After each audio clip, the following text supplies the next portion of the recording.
сабақтың тақырыбы төрт түліктің пайдасы.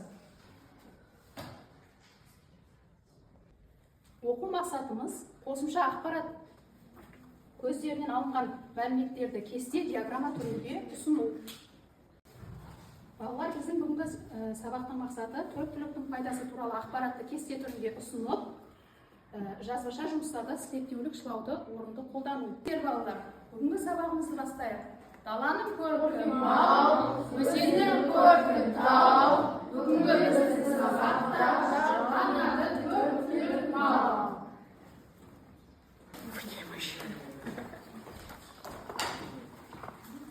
Жылқы қандай түстерді ажырата алмайды? Көк пел қызыл түсті ажырата алмайды. Иә, жарайсың, жылқы көк пен қызыл түсті ажырата алмайды. Түрлерін атап орысша баламасын айт. Ягненок, козы, теленок, бұзау, жеребенок, құлып, верблюжонок, ботақан, козленок, құлақ. Алмайды. Қызыл мен көкті. Иә, жарайсың, өзің бағалап көр. Қатысымен өтетін қандай ойындар бар?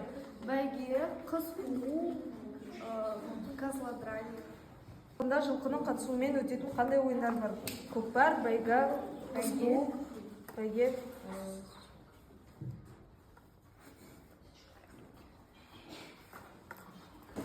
Жылқы туралы мақал айт. Жылқы туралы мақал айт. Жылқы ер Жылқы Қандай пайдасы бар? Мінсең көлік, ішсең сусын, жесең тамақ, кисең киім. жақсы, жарайсың, өзің бағалап қой. Жылқы туралы мақал айт. Жылқы ер қанаты. Халқы қалай дәріптейді? Қазақ халқы жылқыны ең аладымен ел қорғаған ердің жан серігі деп. Балалар 60-шы бетті ашып, төрт түліктің пайдасы туралы оқиықшы, Мариям оқыңызшы. Мәтін. Төрт түліктің пайдасы. Төрт түлік малдың ең қасиеттісі түйе. Қазақ халқы түйене дала кемесі деген. Ол шөлге шыдамды, жүк артса көлік, жесе ет, ал жүні киімге жараған. Қазақтар түйене жүнінен шапан киген. Ол жеңіл, жұмсақ әрі қыста жылы болған. Түйенің жүнінен тек жамылғы көрпелер жасаған. Аяқасты тастауға болмайды деп төсеніш жасамаған. Түйенің шудасын қайнатып емге пайдаланған, ал тересінен ер қаптаған. Сүтін емге пайдаланған. Сүті қою құнарлы. Сүтінен шубат, құрт, балқаймақ жасаған. Сиыр малын қазақтар көбінесе көшке де, егіске де пайдаланған. Сиыр үйдің берекесі, отбасының асыраушысы ретінде қадірлі мал болған. Ертеде сиыры жоқ үй ас ауқаты жұтаң болып есептелген. Ертеде сиырдың терісінен құдықтан су тартатын, қауға ыдыс, қымыз ашататын, саба сусын құятын торсық жасаған. Тіпті сиырдың терегін отық ретінде пайдаланған. Ақ үшін сүйіктісі. Мал өсірсең қой өсір, пайдасы оның көл көсір. Қошақаның қайдасын. Пшай, жауын жауса бақырған. Ешкі атасын шақырған, өрісте өскен жануар. Шөкетайым қайдасын шөре. Жолға шықсам көлігім, жапанда жүрсем серігім. Қамбар ата өсірген, құлыным менің қайдасын. Құрау, тілімен мұрнын жалаған, тілімен бойын тараған, көкке мұрнын шүйіріп, көз төңкеріп қараған. Зеңгі баға өсірген, әукешім менің қайдасың? Аухау, аухау, екі көзі танадай, екі өркеші баладай. Елпеңдеген ойнақтап, енесіне қарамай. Балалар, біз енді жұптық жұмыспен жұмыс жасайық. Екеуің бірге жұмыс жасайсыңдар. Сендер екеуің. Сендер екеуің.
Аян қойларын санау үшін қораға қарай бара жатыр.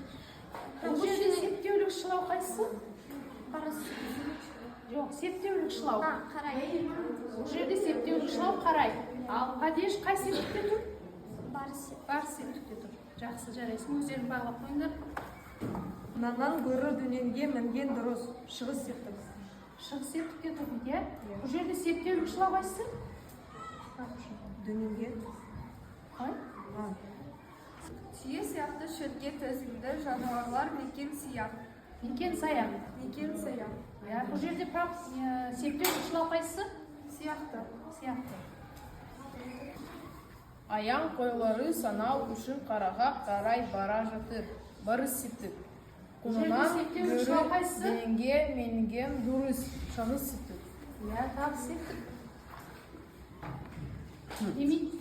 Түйе саяққа шауге төзімді жануарлар мекен саяқ. Иә. Қай септікте тұр? Падеш. Атам септік. Атау септік, иә? Бұда өстен келе жатыр. Көмектес септік. Көмектес септік. Септеулік шылау қайсысы? Бірге. Бірге. Аян қойларын санау үшін қораға қарай бара жатыр. Барыс септелі. Барыс септік дейді, иә? Ал бұл жерде септеулік шылау? Қарай.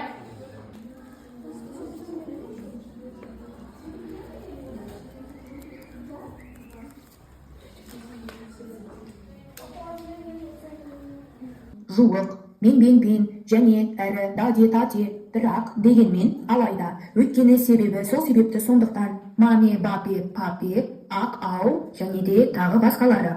Түсінікті ме, балалар? Иә, түсінікті. Иә, біз барлығын түсіндік, солай ма? Ендеше, балалар, үйлеріне қайтыңдар, сау болыңдар. Көп рахмет, ұлу. Сау бол, ұлу. Сонымен балалар, шылау дегеніміз сөзбен сөзді, сөйлемді байланыстырады.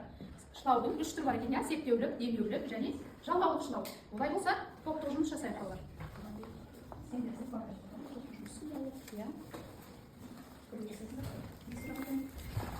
Жер қанат.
Қошқардың басы бір қазанға сыймайды.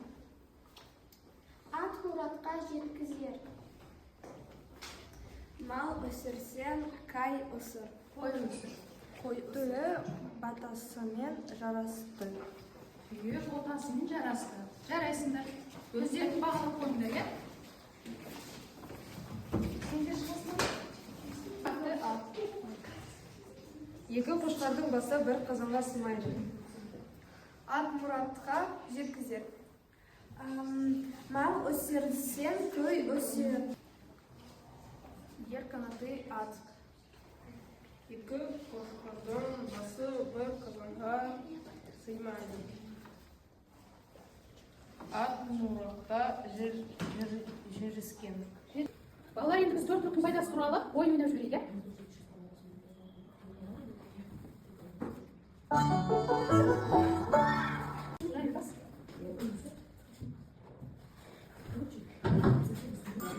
Қандай малды өте осынтал деп есептеген?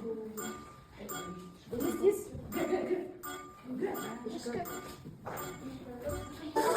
Дұрыс, жарайсың, Мария.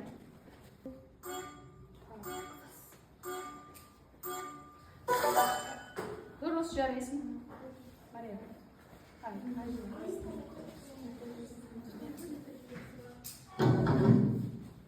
Түйенің үстіне қандай тағамдар жасаған? Жарайсың, Дария.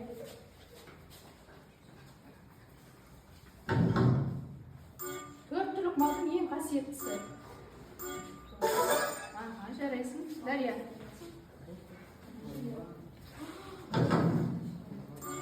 Ертеде қандай малдың терісіне сусын сиятын қосы жасаған?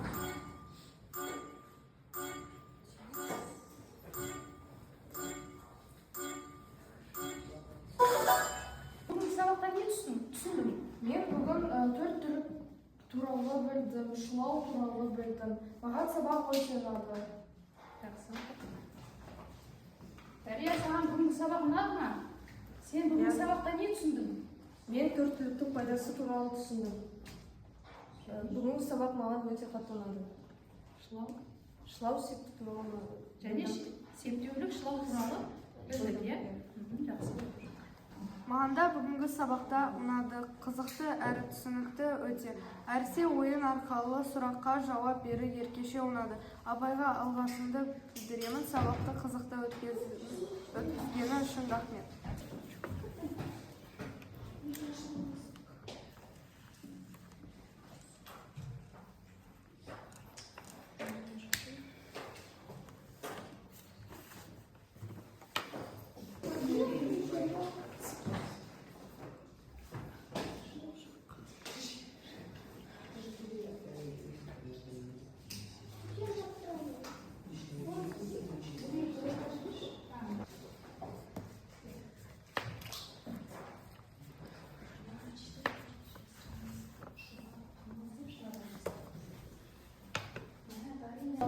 Пайдалану арқылы жасалған бұйымдар.